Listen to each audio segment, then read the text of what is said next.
Hey there, Streakers. We are on the road headed to BYU, Idaho, where we are going to watch Lily in her extravagance, which is all kinds of great things. And I have with me today Miss Jami. Jami, how are you? Good. Why are you Miss J, laughing? because that makes me feel like I'm from the South. You're from the This is South. Miss Miss J. Jami. Actually, that was my favorite thing about the South is when they would call me Miss Jamie or Mr. Jeffrey. Right, They'd call exactly. you Mr. Jeffrey, They call me obviously. Mr. Jeffrey. I Yeah, was always Miss you're Jamie. Miss Jami. We are now. The other day, I was talking with you, and by the way, welcome to the Streaking Show. This is Jeff, your host, and Jami, my co-host.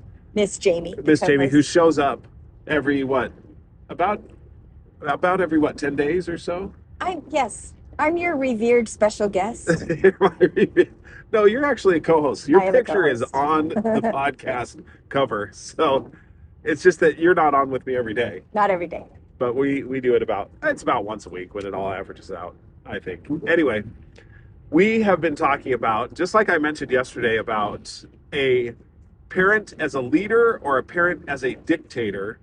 Jami and I have been talking about this, and I mentioned, if you listened yesterday, that Jami and I have talked a lot about this in the past, and I have said something that she and I have.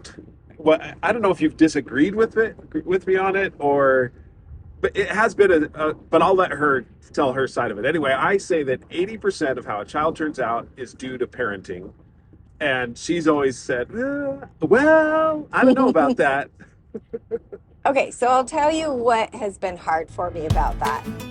What is streaking and why should you do it? Streaking is how you set up personal winning streaks. Look at who you want to be and what you need to do to become that person. This is streaking. I'm Jeff, And I'm Jami. and we are streakers. Through 30 years of marriage and 7 children, we have learned the power of consecutive consistency or streaking. To start streaking is simple. You just follow these 3 laws. Make it laughably simple, keep a record, and join the streaking community. Streaking is your hidden superpower. With it, you will consistently progress and grow in whatever area of life you want. In this podcast, Jeff and I will share all the fun, exciting, serious, solemn, wonderful parts of family, spiritual, professional, and personal life, and how streaking powers it all. So join us in the conversation, join the movement, and start streaking today. Because I agree with the fact that as a parent, we have a huge amount of influence and responsibility towards our children. But the thing that is really challenging as a mom, maybe as a woman, is that I feel so deeply a responsibility to foster my children and teach them and help them grow. But on the same note, as a parent, I can't always look at what my children decide to do with life and take credit for that. Does that make sense? When you say, okay, so when you say take credit for it, I can't always look at my kids and be like, they turned out so good and it's all because of me. okay, Or, wow, things are really going bad in their life and it's all because of me. It's a weird. I think that, okay, so I think I see a little bit better about where you're coming from in the sense that I agree what my children do or don't do, decide or don't decide, as far as taking credit for it, whether it be good or bad, is something I think you and I have always emphasized, that our children and their choices and consequences are theirs. What I believe I'm saying, go ahead. Well, so you said something today that changed, and that's what we decided to talk about it on the podcast. Okay, go ahead, yeah. Because one of my tenets of parenting, and this is something that through a lot of our discussions as when we were younger parents, Yeah, because we had a lot of disagreements about things. True. Specifically, a lot of our disagreements came around education True. and grades, Yeah. specifically around grades. We had very different ways of approaching I how grades I think should we be have in to, our family. because people don't know, I think we have to So you delineate. felt, you grew up not feeling so great in school and feeling like grades were a defining factor, and you felt like, I'm not going to be defined by some grade on a piece of paper. That's right. And I felt like grades are important, and if our kids are going to be successful, they need to get good grades. True. And there were times that those two opinions would really Would butt butt heads. Yeah, exactly. because I felt like you were saying grades don't matter. I'm not going to judge my kid by their grades. And I felt like I was saying, we live in a world where kids are judged by their grades. Like, if they're going to be successful, we need Right. to help them So I, I struggled a lot with that, what that message was going to be in our family, and and now looking back, I'm really, really grateful for that struggle, because it caused us to really talk a lot. Like, that was the jumping board that And really launched us into a lot of we didn't discussions. we didn't really let that one rest either. I mean, it was No. a conversation that was years and years in the because making. because I was feeling a lot like I have a responsibility to help my children get good grades. True. Like, that's part of their education. They need to get, and I grew up feeling, and maybe a little bit, I did get good grades, but I also, You were not only did you get good grades. I mean, I did you were well in you were school. very well in However, school. when we would have conversations, you retained things that you learned in school, and I got good grades. And through the course of the years, I recognized there's a difference. You may not have gotten good grades, but there were a lot of things that you learned in school.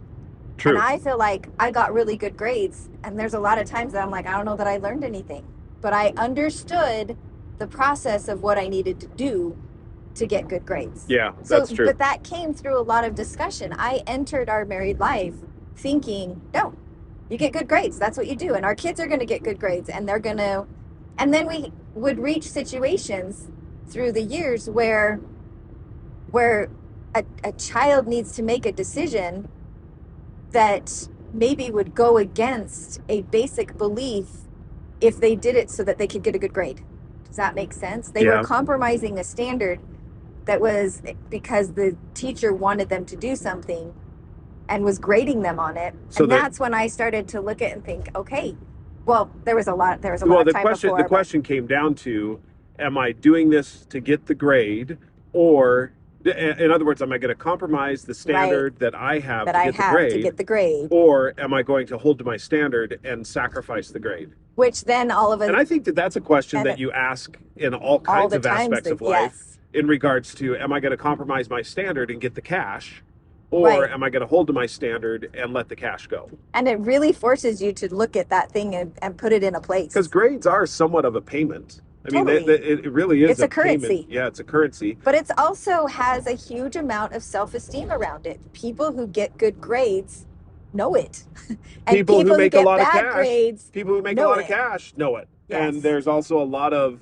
quote unquote self-esteem, worth, whatever you want to say around that people who are making a lot of cash, I mean, what do? We look at those people and look how successful they are. Yes. Similarly, in the academic world, a grade is that Look how successful similar type they of are. performance. Yes. The So one this- thing, but however, I want to say something just before you go on about how I changed also, because you're right. I was on one side of this, which was, I don't care what grade you get. I care that you're learning and moving forward and that you are improving and growing. However, I came to your side of it more because I realized that getting good grades opens doors that otherwise remain closed.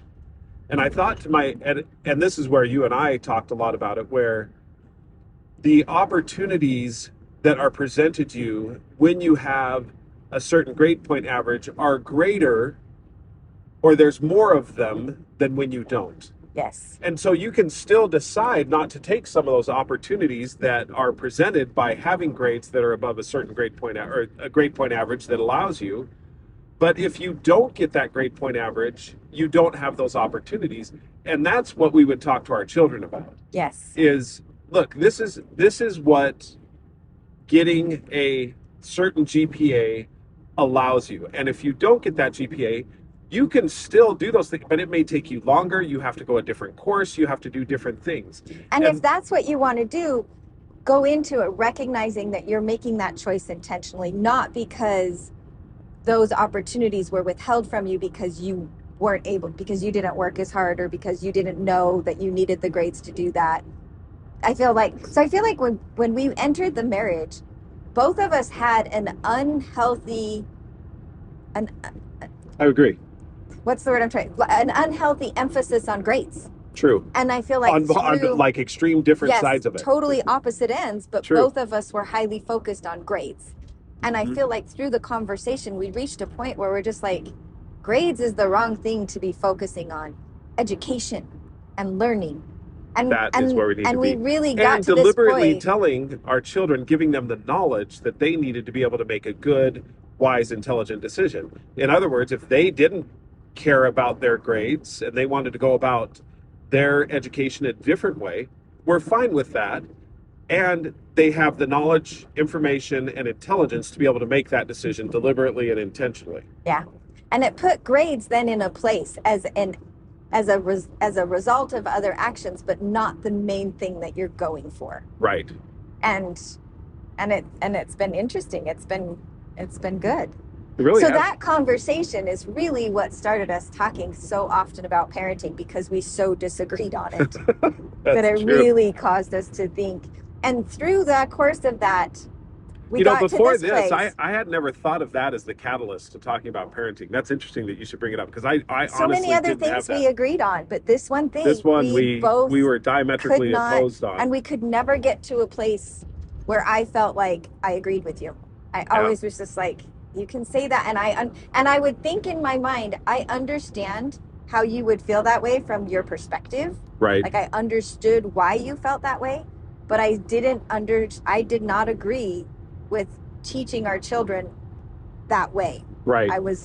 So it wouldn't go away. It was something that bothered me. It was always there. So we talked. And as a mom, That's really interesting. it was also there because they're going to school every day, and grades is an active part of what's happening. And so I was feeling like, got to get this resolved, because I need to know how much I interfere, do I look at their grades all the time, or do I let it go?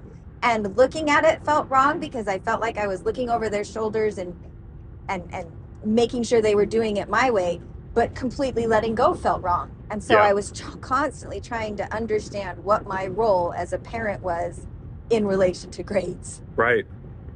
And so it was interesting, because that led us to this place, this nugget of truth that has stayed with me. And I still say it to myself all the time when I get into parenting questions. And that is what I've come to recognize, is that it is not my job as a parent to make sure that my kids make good choices. That's not my job. Whoa, that's pretty intense. I mean, when you look at it, it's not my job to make sure my kids make good choices. It's their job to make choices. And once I recognize I cannot choose for my children, even if I think I am choosing for, I can delude myself into thinking that I'm helping them make these good choices by choosing for them, so to speak, but I'm not. And this is what I was talking about yesterday. To myself, they're still making their own choices, no matter what. I just probably don't know about them, or it's done. That's probably the biggest thing, is they're making choices and I'm just not knowing about it. They're doing it. It's the black market of choices. Yes. Because in front of your face, they're like, I don't want to suffer the wrath or the consequences. Exactly. I'll let you think what's important to you, Mom, but really, I'm going to do my own thing. I'm going to do my own thing. And that's the interesting part about that as well, is whether it be conscious or not conscious on their part, it is so ingrained in every single one of us to want to make our own choice, that when we feel that we are being dictated in the direction we're supposed to go, we will do whatever we can to ensure that we are making our own choice. Yes. Even to the extent of making a choice that we know is not a good choice, but we would rather do that than do what Mom said that we should do and prove that she was right. Or Dad. I would say Dad on this one too. I know. I mean, Mom or Dad. Mom or Dad. So what I recognized, so then what was my job? Because if my job is not to make sure my kids make good choices, then what is my job as a parent? And that's when I through, again, lots of conversations and lots of study and lots of scripture study, I came to realize that my job is to make sure that they have enough knowledge to make good choices. Yeah. That if they make bad choices because they didn't know something, that's on me. You. Like, I have a responsibility. I say it's on to you, teach. but it's on both of us. Yes. I mean, because I feel that immensely as well, that my job is to give you as the knowledge that you need to make the best decision make that the you best possibly decision can possible. in the moment that you're making the decision. And so how do I do that? That I feel like comes through honest discussion with them about whatever it is that's happening And in this is, life. so one of the things I talked about yesterday that I'll bring up to you is in our Franklin Covey sales methodology, one of our tenets is that your intent counts more than your technique.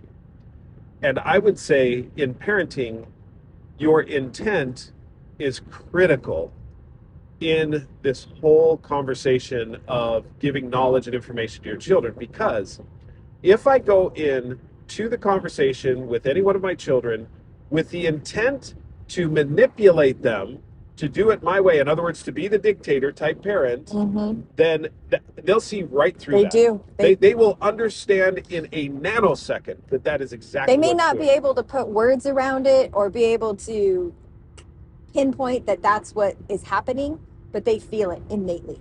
And Yes. they know. Oh, they know. Absolutely, they know. And they don't have to have words to Nope. act upon it. No, They don't not have at to all. understand why they feel that way to act upon it. They will do what they're going to do if they And- feel like you're manipulating. And I think of it in that But they you will know do. what? Go ahead. Wouldn't you and I do the same thing? I absolutely hate do the being- same thing. I hate I do working with not someone like that it. I'm like, you're just trying to get me to do what you want to do. Just tell Right. me that's what you want and own it. Yeah. Stop manipulating. Right. So yeah. Well, and Kids are because the we've same been, way. you know what, you and I have talked about that in different situations when we've worked with individuals who we felt that from. Yes. Where we have Hate it. felt that really what you're trying to do is manipulate me in the way that you want me to go. Even though you say things like, oh, choose whatever you want. Yes. It's Do totally it up to however you you. like. It's totally up to you. I have no opinion on this. No, you definitely have an opinion on it. And it's better that you say it and state it and be like, look, this is my opinion.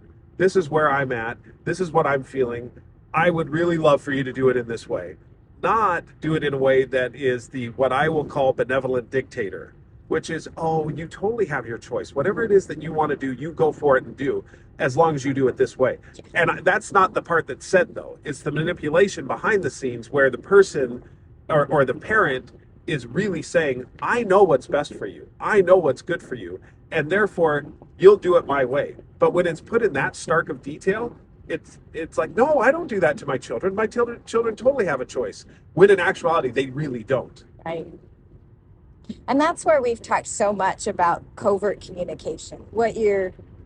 How different it is, the words that I know you're you saying. want me to write this book, but really this is the next book that you and I need to write together. I agree. Because you have a lot of, I have a lot of opinion about this. well, Let's not own only it. opinion, but you also have a lot of experience behind it and And I feel understanding. passionately and there's about lots- it because I sometimes think that people don't recognize what they're communicating when they're saying things, especially parents. So And do you we're- can you think of I'm trying to think of a covert communication that might be easy for people to understand what it is we're saying, even though. Yes. So, for example, you want your kid to do well in something, so you help them a lot to the point that you're kind of doing it for them. You think that you're building relationships and working together, and they're going to feel so good about how good it turns out and how much everybody thinks it's so great. The truth is, what's actually happening is you're communicating to your child, I don't trust that you're going to do this well. I need to come in and help you. I don't trust that you can do this by yourself. I need to come in and help you. You think you're saying, oh, look how good it is when we work together. But if you overdo it, if you do so much of that project or that thing that they're working on, that they don't feel like it was theirs that they deep down inside know, Mom did this. Yeah. I didn't do it. And you think they're going to feel so good about how great it turned out. But what they really feel, and they're not going to necessarily have words to tell you this, Yeah. but what you feel is, Mom doesn't actually think I can do this. She doesn't think I can handle it. She doesn't think I'm smart enough. And She let's doesn't just put think it this I'm brave way. enough. It was She- never the Even though, parents. as I a know mom, you do think they're smart enough and brave enough. right. That's not. That's the key. That's the thing about it is what you're saying is your intent is true. Your intent is that you do love them and You totally think they're love them brave and you want think them that to they're be courageous successful. and think that they're smart and all those things. But what happens is the action starts to take over and covertly communicates that you're weak, Yep. you can't handle this, Yeah, you can't do it. And it seems really tough when you say those words out loud, because it's like, no, I don't think those things about my child. Exactly. But you really have to be intentional about what it is that you're doing and how you're doing it so that it communicates the right thing. Because I don't think that you're advocating don't help at all. No, right?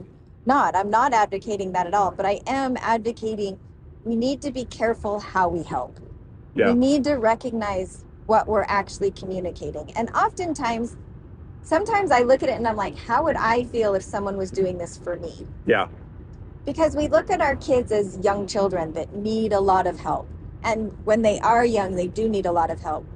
But at a much younger age than what we realize, they need a lot less help, because those struggles and those things that they're learning on their own is what builds their confidence. And the more we protect them from those struggles, and the more we make sure that the outcome is beautiful, instead of allowing the struggle to be the struggle and the outcome to be a little messy, the more we communicate, you can't handle this. Even I, as your own mother, think you can't handle this because I'm going to come in and do it for you. I'm going to come in and make sure that this looks good and that this turns out, and you're going to be happy because it's going to be because it looks so good. Because it looks so good and it turned out so great. But Now, what's really happened is that you've communicated. You're referencing a lot about mothers and mother. Is that because from your point of view and reference? I mean, I'm talking about things I've learned as myself. Yes. And things that I've had to say to myself a lot, because this could be like 5 podcasts, honestly. Oh, I know. There's a lot of good stuff in here. Much. Well, because I've learned, because in the moment, it is so hard to let go. In the moment, it is so easy to want to go in and help with love and genuine wanting to make things turn out so good, thinking that by having it turn out so good, your child's going to feel good about the success. Right. But it doesn't work that way. It doesn't work that way. And it's hard. It's frustrating that it doesn't work that way, because so often what I'm doing is out of love. But I've also come to recognize that there's insecurity in that as well. Sometimes I want to believe that what I'm doing is out of pure love. But when I really look deep, maybe I am a little worried about what other people think. Maybe I do feel a little concerned that my child isn't smart enough. Maybe there's a part of me that really is worried about that. And I'm embarrassed about that. I'm embarrassed that I think that, and I need to. And so I think as we parent, being able to look at ourselves honestly and recognize a lot of times we don't know what we're doing. We're trying. We're trying. We really are. And our parents didn't know what they were doing. And our kids, when they become hold on, parents. I know you're on a roll. You've got this going. I got to interrupt on this one just for a second, because as a parent, even the reason that you communicate authentically is because of what you just stated, that I don't know all the time what I'm doing. There's a couple of things that I do know. There's a couple of tenets that I cling to that are right on. And some of those, for example, like having open, honest communication. That's something I do know that is beneficial. And in that open, honest communication, it's open and honest about what I don't know. Yeah. That it's difficult. I've never been in this particular situation. And there's one phrase that I love to say is, it's like, I've never been a 15-year-old in the year that you're a 15-year-old. Yes. This is different for you and for me. When I was a 15-year-old, things were different. Things were different. I mean, I didn't have a phone that had the power to fly to the moon, because that's what the Saturn V rocket, had in it. I can't even imagine what they had in there as far as flipping switches and so forth to be able to get to the moon. But our children have in their hand that particular thing, and I didn't. And so it's different. It's different. I have to be open and honest about those things and say, how do we handle this together? What is it that we do? This is what I see. These are the things that I'm concerned about. What about you? You've had tons of these conversations with each of our children who have expressed that, hey, Mom, you haven't grown up in the era that we're in. There's different ways that we communicate and talk to each other. And can I say how far it goes with your kids when you say, I can only imagine what you're going through. Like, it's tough. Yeah. And I know what I went through, and I know the things that were tough for me. And I know generally what it's like to be a 15-year-old. But even if our technology was all the same, my experience of being a 15-year-old would still be different than your experience, because we're different people and you approach things differently than I would. And that's the other thing that I look at as a parent that is probably one of the most crucial things to remember, is that your children, it's going to sound silly, but your Go ahead. children are people. They're That's like what I was real actually wanted to people. get to this point, is I think this is one of the biggest learnings that you and I have had, is it's easy to see your children in your own image, Yes. when in actuality they are their own tree, and recognizing that they are people with thoughts, feelings And that different than those yours. thoughts and those feelings are valid, even if you know that those thoughts and feelings are going to change in a year. Now, It when you doesn't- say you know those thoughts and feelings are valid, what do you mean? Because I think that is a huge point. It sounds somewhat obvious, but I think that it's important, because when you validate your child's thoughts and feelings, it has a totally different impact on your relationship than when you don't. Do you Yeah. agree? And I'm trying to think of a time that, the only time I can think is that I remember there was a time when Ace, our son, he was about 14 or 15. And he came to me, and at the time, it was right when YouTube was coming out, and there were these people that, not when YouTube was coming out, but it was starting to become more popular. Right. And there were these boys that were on YouTube and that were just talking and playing a game. Yeah. And I remember, like, a video game, and people were, and everyone, and I remember at the time just thinking, this is so dumb. Like, who would watch this? And Ace came and said, oh, I totally want to do this. I want to, and I need this equipment. I need a microphone, and I need this lighting, because I'm going to do this. Right. And at first, I just thought, this is so stupid. Nobody's going to do this. Now, you're all laughing now because it's been, Oh, you know, there are it's been massive 10 years, and there's a lot of people who've made a lot of money doing this particular thing. playing But at the Minecraft and time, letting people watch them play Minecraft. at the time, it was kind of the beginning, and I just remember thinking, and it's twofold too. I wasn't in that arena. I was not a teenage boy watching other teenage boys play video games. Right. Even that part seemed dumb to me. So in that realm, it's easy when a child comes to you with something they want to try to be like, okay, I'm not going to put money towards that. You're never going to be a YouTube star. Let's move on and put our money, let's focus on your grades. That's what we really should be focusing on. Right. Those kind of conversations are easy to go to. But it's also really great, or maybe it's better, to look at it and say, this is something he's interested in. I don't know where it's going to go. Odds are good that he'll be interested in it for a couple months and then he'll move on to something else, because that's kind of how the teenage brain works. But I don't know that for sure. I don't know that he couldn't really find his passion and something that he loves and turn this into something that is totally different. No, my dad didn't make money being on YouTube. Right. And you're not making money being on YouTube. But we live in an era now that has changed. That people are, and yeah. people They are. They can. And so it's interesting to look at it and be like, well, okay, yeah, so you explore the option rather than shutting something down, even though what he was excited about seemed completely frivolous and silly to me. Also interesting with that. So I remember this situation and some of the thoughts and feelings that you had. One, I think that with him, you were honest in that you were, I don't see what the appeal is on this. Yeah. In other words, you weren't trying to mock or make yourself be excited about it. But what you also didn't do is kill his dream and what he wanted to try and to do. You know what I mean? Yes. You were, even though you were So honest I with him, you watched said, a I don't short. see it. But then you were also like, you know what? But I don't know where this will go. And one other thing, just before you talk about watching the short, in my youth, I tried a lot of different things. And what's interesting is, though it didn't directly, like what you said as far as being YouTube's star, right? That was not something that struck my fancy. However, I had a full video editing business. I did a lot of video editing. That helped me in a different way in the career that I did choose. Yep. And we never know where those things that our children are interested in doing, where Are they'll gonna get go. applied, because it can be applied in so many different ways. Yes. What short were you watching? I think it was a Ted Lasso. A Ted Lasso. Is he the one that Yeah, does he's the football coach turned soccer coach. Yes. And it's this little short about when he's playing darts. Have you seen it? I haven't. If I have, I don't remember it, but you could.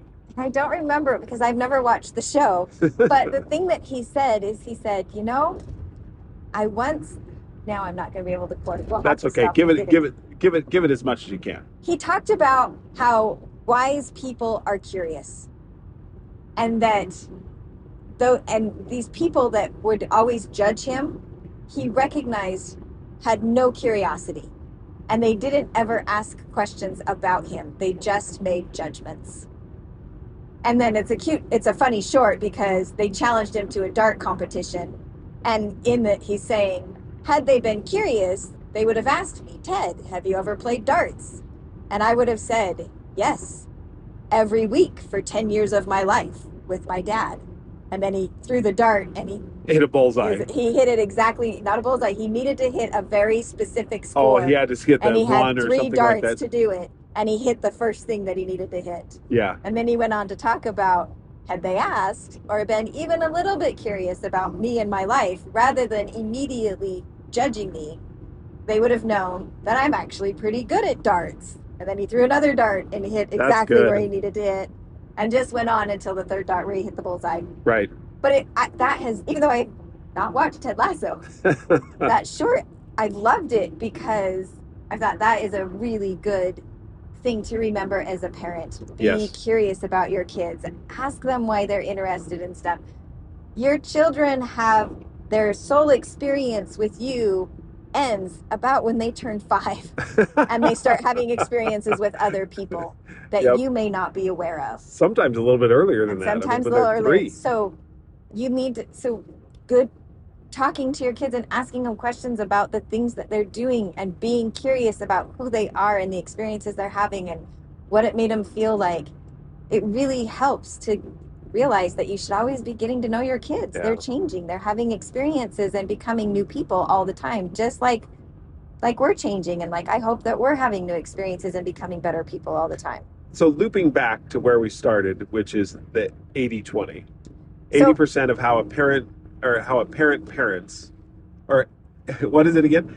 80% Of how a child turns out is a direct the reflection result of the parenting. of how a parent parents. And that's, Yes. like I said, that, like you said, that's always bothered me because I felt like it's too much pressure on a parent, and we're trying. Yeah.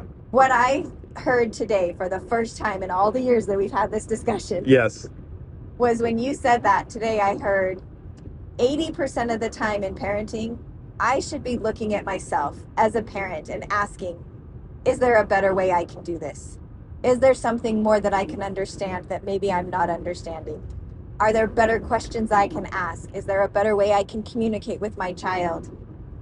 If I'm doing that 80% of the time, looking at myself and my skills as a parent, is that going to make a difference in my parenting? That's really rather good. than always That's really good. assuming, Yeah. well, the child needs to change, and I know what I'm talking about, and they need to understand it. And a lot of times that may be true. A lot of times you do know what you're talking about, and it is imperative that they understand it. But how we do that goes a long way in how it's received.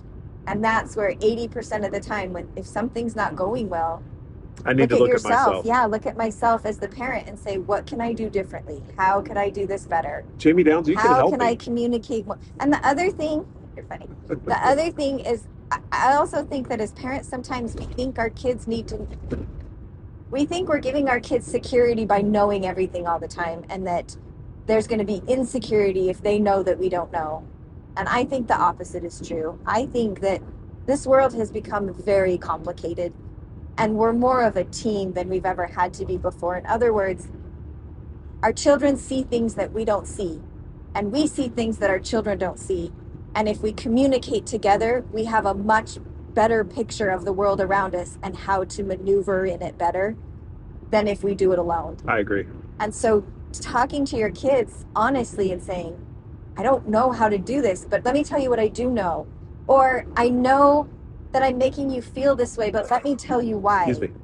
It's You know- because I'm scared. I'm scared that this bad thing might happen. Or, you know what?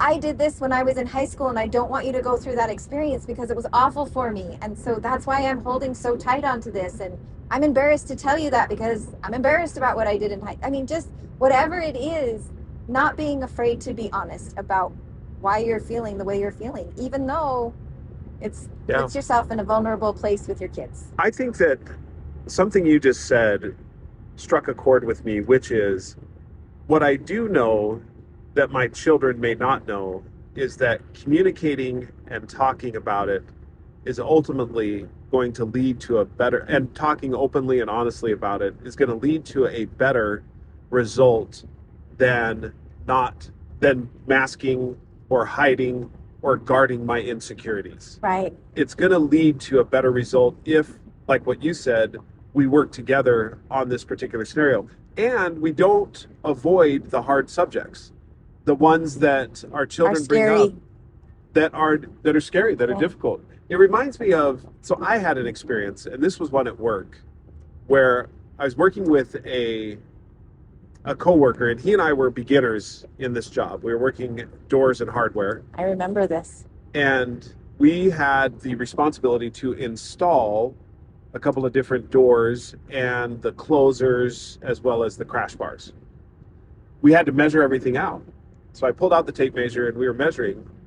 And I remember this coworker of mine, he said to me, how do you measure? How do you know what's a half or what's 3/8?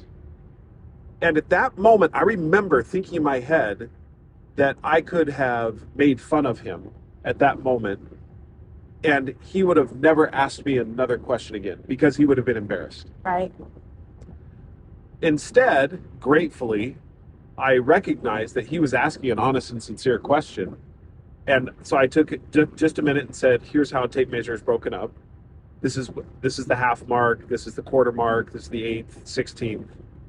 He and I then looked at it, and from there on out, he and I had this great open conversation and relationship that, had I not been honest in my answer and genuine and made fun of it, that we wouldn't have, and our relationship would have degraded.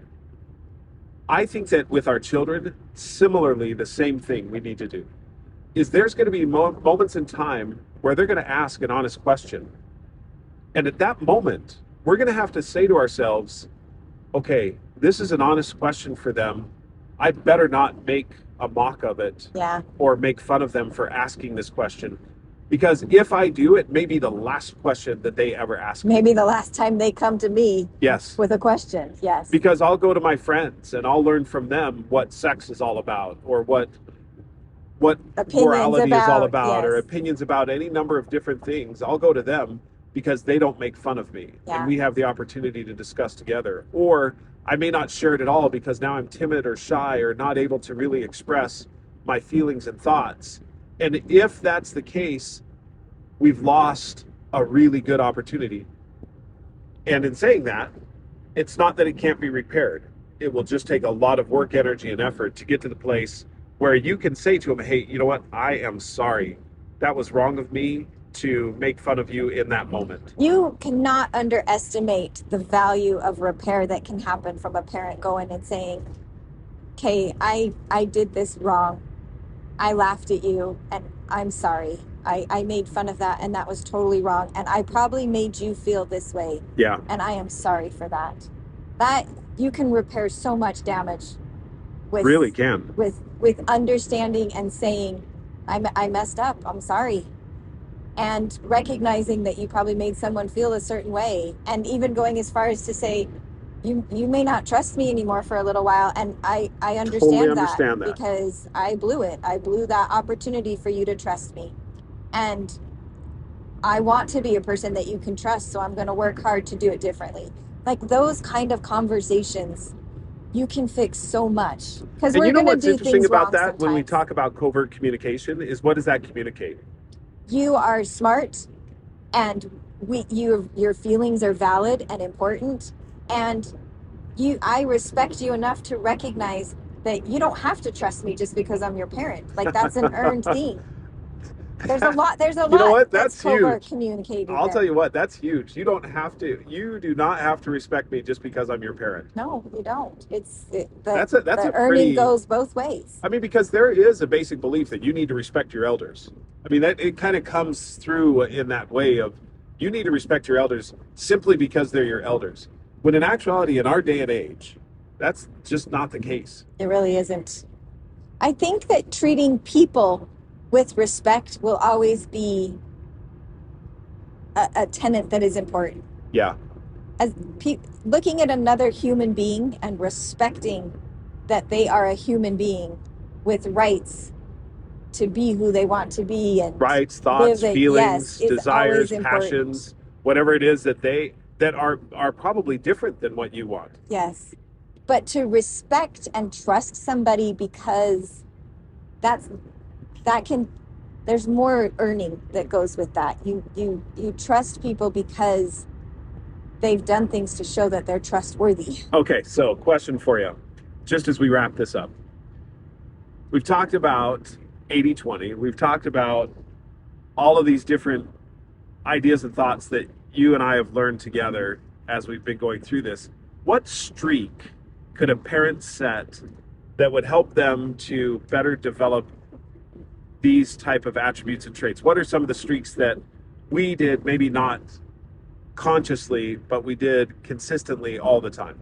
I don't know the answer to this right off the chute. I'm just asking it because as we think about streaking and what the streaking methodology does is it helps us to develop in a way that to become the person we want to be. So if I want to be a parent that gives my children the best opportunities to succeed in life, what are the consistent actions that I can do on a weekly basis that will promote that type of person?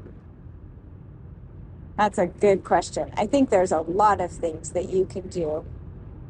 It could be something as simple as look my child in the eye once a day, to just like to see them, to take I time really to, see you. Yeah. to take a minute and be like, I see you as a person. I see you. It could be to say I love you once a day. It could be something like I'm going to pray with my child once a day, or I'm going to pray for my child once a day. Oh, I like that. You know what I just thought of?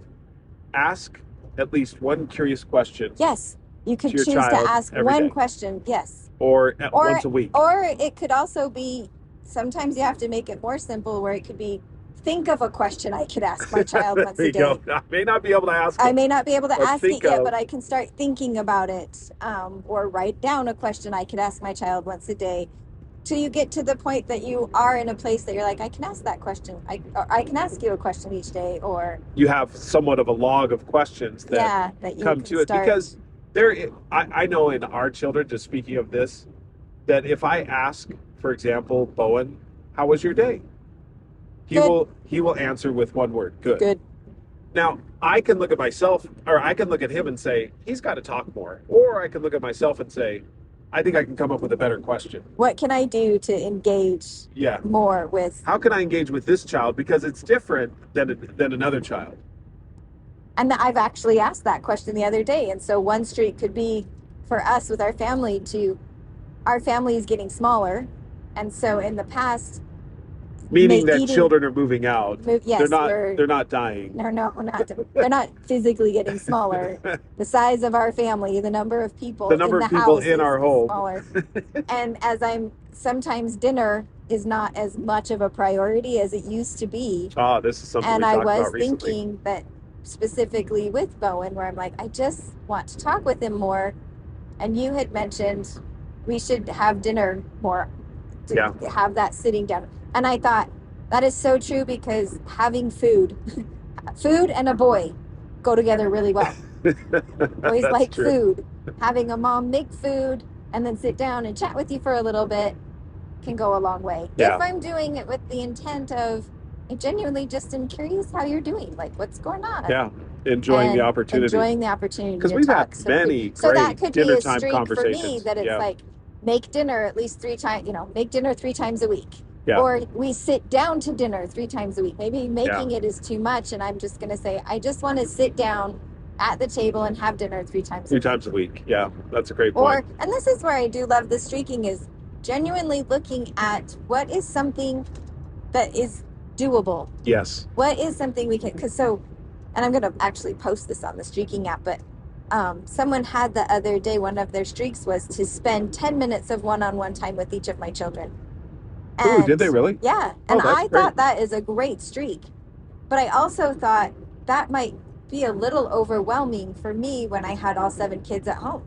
Yeah. Like every day, Yeah. 10 minutes of one-on-one time. That's 70 minutes that I had to commit to. And there's a lot of other things but it seems like it would be an easy streak. So then I thought, what if that wasn't something that I could actually maintain? But it is, the point of what it is wanting to get to one-on-one time of seeing my children. Well, that's one of the reasons why I have my streak is connect. with with at least one child daily.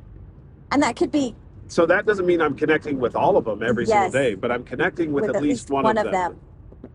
And I thought, you know what, if you have to start even simpler, it could be, think of a way I could spend one-on-one time with my children Yeah. for a while, because At least one time every day. At least one time a day. Because that helps you to start to recognize, maybe there's a lot of moments within my day that the one-on-one is already there, but I'm just not seeing it because I got a lot of things going on, and I haven't taught myself the skill of noticing those opportunities. Right. So starting even more simple, before you start with the spend one-on-one time, maybe you start with the think of an opportunity where I could have spent one-on-one time with the child. Yeah. Because that's something that if your day was really busy and at the end of the night, you could sit back and think, oh, you know what? I could have done this. Or it may be that you sit back and be like, I did do that. I just didn't allow myself to recognize that that was one-on-one time. And maybe the next time that happens, I can make that interaction even more intentional. So keeping it, as sometimes people think making it so simple negates it. But in actuality, when it's simple enough to be consistent, you're really giving yourself concentrated and pure intentionality. Okay, you just which reshaped. is really good. You just reshaped law number 1 for me, and something you just said, keeping it laughably simple. You said, when it's simple enough to keep it consistent, it has, and you didn't say this, but I thought it has massive impact over time.